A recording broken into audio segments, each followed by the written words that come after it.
Okay, this video is chapter 30 from this book, Medical Reformation, and it's just going into a couple details, odds and ends about causes of cognitive decline. This chapter is kind of a long chapter, so I'm going to divide it into several parts, probably 3 parts. It'll be chapter 30A, B, and C. Okay, so we already had a couple lectures on cognitive decline, and by the way, the course of this book is basically like a semester, 2 semester class in nutrition and health, and I'm going to try to go through every single chapter in the book. Okay, so cognitive decline has many causes. In my experience, people always want one cause and one treatment, but that's just not how the world is. I routinely see patients that have 10, 15, 20, 25 things that are causing a cognitive decline. And it's wise to try to prevent each one. Each effort might only be 1%, but you do them all together in aggregate, you can get a big improvement, or you can have a big benefit to prevention. So what causes cognitive impairment? Making a person mentally slow, stupid, demented, decrease oxygen into the brain for any reason, especially high-fat diets because they stick the red blood cells together, decrease oxygen delivery. Sodium is a problem because it's a vasoconstrictor. It narrows the artery. It's the opposite of potassium and magnesium, which open up arterial diameters. Decreased glucose is something that people are getting, let's say, at night. This whole tight control of diabetes thing is pretty stupid. The tighter you control the diabetes, beyond a certain point, the worse off the patients are. And for example, now they've got continuous glucose monitors. They can check their blood glucose, let's say, every 30 minutes overnight. And what they found is a lot of people were over-treating their diabetes and becoming hypoglycemic at night. So if you then superimpose several harmful things, let's say they got sleep apnea, so their brain cells are a little hypoxic, have less oxygen than they need at night. And the same patients often with sleep apnea have diabetes problems, and they've overtreated their blood glucose, so then they're going to have a low sugar and a low oxygen delivery to the brain tissues at night. Not good. Okay, a lot of brain stimulants are excitotoxin. We talked about many of these. And manufactured free glutamate, when they overprocess a protein to free up its individual glutamates in there, especially casein, the milk protein, whey, the milk protein. Soy has a lot of gluten in it, gluten, the protein itself. And also, they often make it from corn nowadays because it's so cheap. Glyphosate's an excitotoxin sprayed on the non-organic soy, beans, and oats. Aspartame's an excitotoxin, a sweetener. Caffeine's an excitotoxin. EMF is an excitotoxin. Beta amyloid protein's an excitotoxin. When you eat a lot of fat, you get insulin resistance, leading to increased insulin levels in the blood. There's a enzyme, called a chemical, to remove the insulin. It's called insulin degrading enzyme. And basically, when that has to do more work to remove higher levels of insulin due to insulin resistance, then it's less able to remove beta amyloid protein, and they get increased beta amyloid protein. Beta amyloid as a protein can cause excitotoxicity. It can increase permeability of NMDA receptors in the brain, allowing more calcium into the brain cells. Okay, so what I'm trying to do is just show you more reasons why you want to avoid high-fat diets. Okay, psychological stress increases the same hormones as it increases cortisol and the catecholamines, adrenaline, noradrenaline.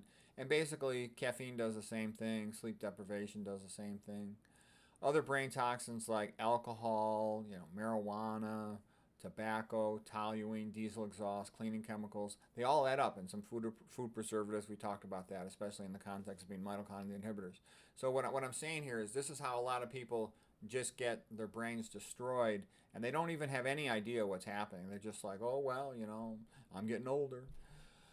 Okay, obstructive sleep apnea, we talked about that. Dietary deficiency of potassium and magnesium. Yeah, what are people most deficient in? All the stuff that comes from plants.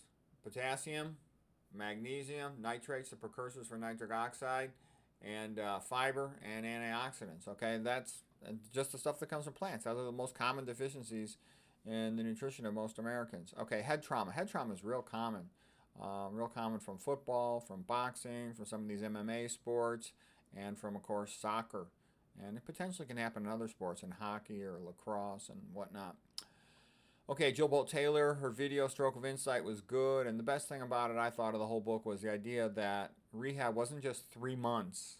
It was go live with your mother and rehab for years. And she made an incredible recovery. She's got a good TED Talk video on the internet. Okay, brain infections. like syphilis, Lyme disease. Again, those can be dormant. Herpes simplex virus. You get increased flare-ups of cold sores if a person is stressed out, as if the virus could sense when cortisol levels are excessively high for a prolonged amount of time. A lot of people used to die from neurocephalus, like around the late 1800s. Franz Schubert, the great composer, Gustave Flaubert, the writer. He was a scumbag. I don't like Flaubert. Guy de Maupassant, Gilles Tourette, he was a famous doctor. Nietzsche, Oscar Wilde, Churchill's dad. Okay, Churchill's dad, Lord Randolph Churchill. Al Capone, the bootlegger. Okay, spirochete infection with syphilis, that's called treponema pallidum. Chris Christopherson, the famous country music singer, he was initially misdiagnosed as having Alzheimer's, but it turned out he had Lyme disease, and he got much better after his Lyme disease was treated. If you want to learn more about syphilis, there's a good book, How the Brain Lost Its Mind by Roper. He's a neurologist. It was a pretty good book. Okay, autoimmune diseases also cause brain damage, like multiple sclerosis, lupus, limbic encephalitis. The most common of these that I see is multiple sclerosis. It's still rare, but it's still more common than all these. Limbic encephalitis, I hardly ever see it. Once every couple of years. Hypothyroidism, that's pretty common, and that'll contribute to the whole problem. I gave separate lectures about that, what causes hypothyroidism, especially leaky gut with secondary development of Hashimoto's or Graves' disease, thyrotoxicosis. Medication side effects, some meds are prone to doing that. Psychiatry meds have a tendency to cause brain damage, chemical lobotomy. Proton pump inhibitors also lead to problems, not to mention just lowering your systemic nitric oxide levels. Heavy metal toxicities, aluminum's in the water. Aluminum is sprayed in the sky with the trails of you-know-what, chem. Lead, mercury, cadmium from brake shoes, that's why I won't sit in a sidewalk cafe next to cars. Iron, diesel exhaust is a brain toxin too. Iron, that's in fortified foods, it's in meats. Copper can be overloaded. Be careful. I don't recommend multivitamins for the reason that they'll often have stuff in there that you really don't want. Lack of vitamin B12, thiamine deficiency, like in alcoholics, lack of reading or intelligent conversation. You got to keep developing your brain. If you get lazy, because I know some people who, as soon as they graduated from med school, passed their boards, they never read anything else after that, never read a book, certainly, and they often become kind of stupid. It's called being a Gomer doc. It means get out of my emergency room, but the implication when applied to a doctor is that they're just kind of lazy, stupid, and mediocre, know just enough to get by, but don't really have any real knowledge. Okay, how can cognitive impairment be prevented? The same way for any of these. You just avoid the thing that causes it.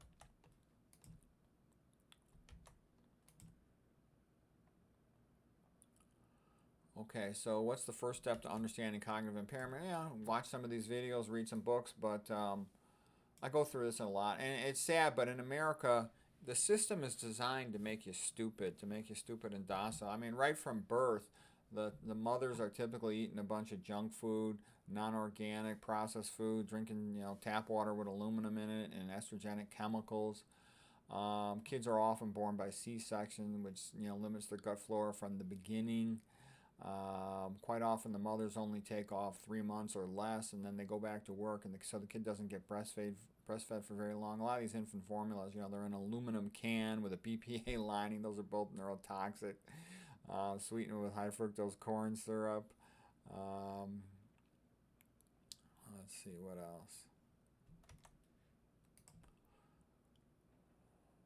Oh, sometimes too. Parents mean well, but they don't know any better. They'll paint the kid's room when they'll welcome the newborn baby, but now the kid's inhaling paint chemicals, volatile organic chemicals that are circa inhibitors. And they often leave kids in front of TV sets, and there's all these special effects. If you want to put a kid in front of a TV set, the old VHS tapes are much better. An old Walt Disney movie back when Walt Disney was good. Whereas the modern stuff, there's too many special effects like scintillating lights and stuff, strobe light effects. That's real bad for a kid's brain. Feeding the kids a sad diet. They'll go by what their parents eat. So if the parents eat healthy, the kids will eat healthy. As a child, kids are often sent to preschools and public schools where they're grouped together with all the same age, and that's a bad thing. Same age grouping is bad for kids because then they all just want to be popular, and all they care about is popularity, and instead of learning. You learn when you're around people that are older than you with more experience than you. And it's the blind leading the blind, okay? Children are supposed to be around older relatives because that's where you learn the most. When a kid's around their parents, they learn. I wish I had spent more time with my father and my mother. I would have learned more. The best essay on the intellectual development of children is Comper Chicos by Ayn Rand. And I know she didn't have any kids, but man, like I said, she's the smartest woman who ever lived. It's a great essay. And the gist of it is what I just said. When they're around all same age groups, nobody knows anything more than the other one, so none of them can teach each other or help each other, and it just becomes a popularity contest. And cell phones make kids stupid. They hold it to their head, they sleep near it, they just want to be with it all the time. They don't ever read a book again after that. High school teachers are mostly kind of automatons following a script, and they're real boring. And they just go by because that pays the bill, keeps you out of trouble, kind of like a doctor following the standard of care. Kids go to the public schools. Public schools teach them to be atheists, to disrespect their parents, and sort of lead them into this lifestyle value system of frivolity, Epicureanism. It makes them kind of weak. The books they read freshman year of high school make them stupid, like Julius Caesar, Great Expectations, Gag Me with a Mockingbird. Those are terrible books, and children should not be forced to read those books. They're not ready for those books yet. And the books a lot of times are indirectly an insult. This is all done on purpose to make the kids hate reading and to insult them. Okay, in school, kids will memorize all kinds of random nonsense and take a test and then forget it all. This is a waste of the children's time. And it's basically like making somebody dig a ditch, like Cool Hand Luke, Paul Newman in the movie, where the warden made him dig a ditch, fill it back up, dig the ditch, fill it back up. And it's just a waste of their time. And when the bell rings, like John Taylor Gatto said, every hour you have to drop what you're doing, it tells you that the bell is a lot more important than whatever you're doing. Kind of sends a signal that life is meaningless. You know, homeschool students are so much more advanced than public school students. It's not even funny. Private school students are, a lot better off. And, if you look at the rich people, what do? They want to send their kid to a small private school where there's a lot of discussion, individual interest, and participation. And people say, oh, well, the kids learn social skills at a public school. Yeah, right. They learn the wrong ones. Swearing, substance abuse, premarital sex. I actually wrote a book about how to help develop a child's brain called How to Raise IQ and Become a Genius, okay? And there's a lot of things you can do to help the kid. You have to believe in it, And the other thing I've seen is both parents have to agree.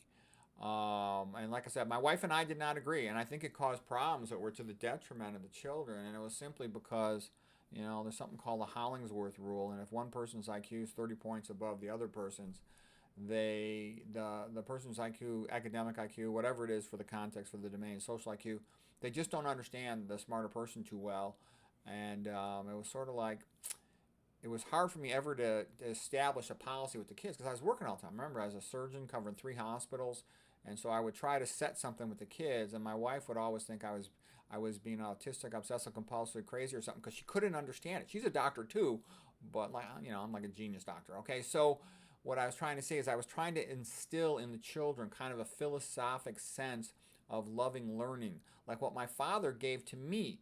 My father, he would always read every night and listen to classical music, and sometimes when we both had time available, we would watch these old dramas on television. We used to get the BBC, British Broadcasting Channel, and we'd watch these old movies like Tess of the D'Urbervilles, The Mayor of Casterbridge, these Thomas Hardy novels, and other sort of dramas in England, which were kind of classy compared to most other things. And I would even then read the books because I wanted to, discuss them with my father. And I think looking back, I didn't have the maturity to really understand those books. But I did develop a lot of vocabulary from it. And just being around my dad, I had a sense of respect for that sort of thing. Masterpiece Theater, Alistair Cook, all that stuff.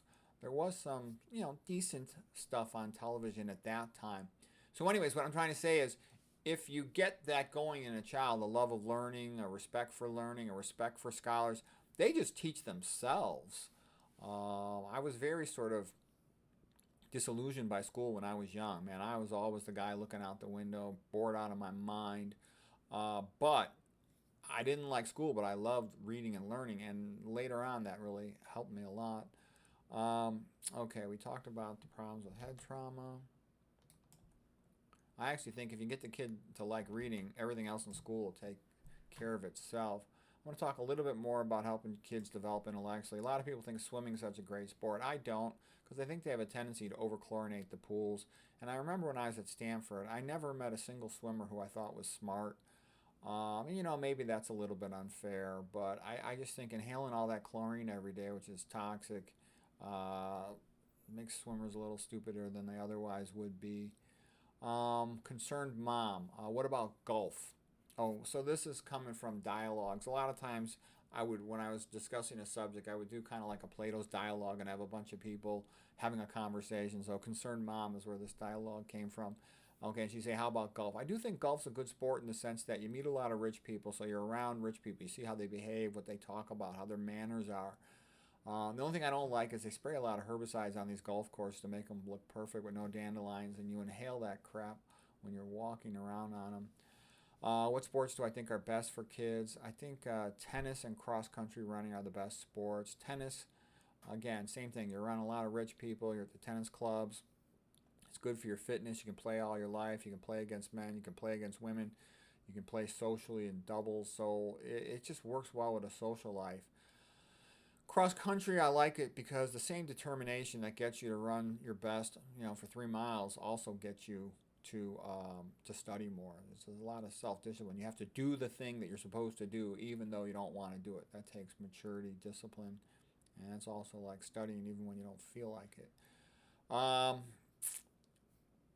So I think that's good. And some people say, well, what about marathoners? Do they have more atrial fibrillation? Do they have more problems? Well, cross country is only a 3-mile race. The longest race for adults that I would recommend is like 6.2 miles if they're real motivated. Now, don't get me wrong, some people really like running the long distances, but you don't have to be in good shape. You don't have to run at all. But it's a nice thing.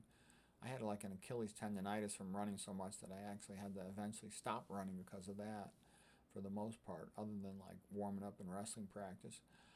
Okay, another doctor here is a doctor who's trying to increase IQ is IQ doctor. The most common cause of cognitive decline in older people is apoptosis due to chronic mild hypoxia and metabolic dysfunction. SR is skeptical reader. What is apoptosis? Apoptosis is programmed cell death.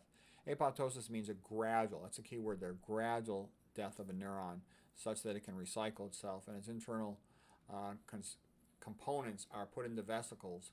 They're lined by membranes, and then they're reabsorbed by the macrophages and the microglia, the immune system cells of the brain. So that way the plasma membrane never lyses. The cell doesn't spill its contents into the adjacent extracellular matrix, so you never can see anything on a brain MRI. Even at autopsy, you just count there's fewer than expected neurons. And the fluid-filled spaces with CSF, cerebrospinal fluid, become enlarged. And that's the classic appearance of atrophy of the brain. Okay, and I say that too because I looked at tons, thousands and thousands of these cognitively impaired brains, and I really don't see, the characteristic pattern of Alzheimer's too often. I don't see multi-infarct dementia too often, and even the so-called little tiny strokes in the association cortex, periventricular white matter, centrum semiovale, corona radiata, I often don't see anything in those areas, and often I see very little there, so that's not explaining it. Apoptosis, of course, causes brain atrophy. And because I've seen it so much, I'm pretty confident that's what's going on with dementia. When you have a stroke, a sudden, complete loss of blood supply, the plasma membrane of the neuron will lyse, and it'll just release its contents into the extracellular matrix. So there'll be edema, then inflammation. You can just point to it on an MRI very easily and say, here's a stroke. But you can't do that with apoptosis. Hypertension is dangerous because you got this therapeutic window. Your pressure's too high, you can have an intracranial bleed. Your pressure's too low, you can have a stroke due to, hypoxia. And that's sort of like, being a mouse equivalent. The hippocampus is especially sensitive to hypoperfusion, lack of blood flow, hypoxia, lack of oxygen, hypoglycemia, lack of glucose. And part of that's because it's got very high metabolic rates, and so does the substantia nigra, which is related in the midbrain, related to Parkinson's. It also has glucose type 4 transporters, that's important, and it can't function well on beta oxidation of burning fat. It's not designed to do that. And then when it's already compromised by cytotoxicity, it's a problem. Okay. Um, some people think reactivation of herpes simplex virus from cold sores can contribute to dementia. Maybe. I'm not so sure about that, just because I don't think I've ever seen that as a history. I've seen acute herpes simplex virus infections cause brain damage, but I don't know what its relationship is to the chronic ones, but I kind of doubt that it's too common or significant. What causes hypertension? Of course, high-fat diets, high-sodium diets, and then, from eating processed food and meat, and then being low in potassium. Okay.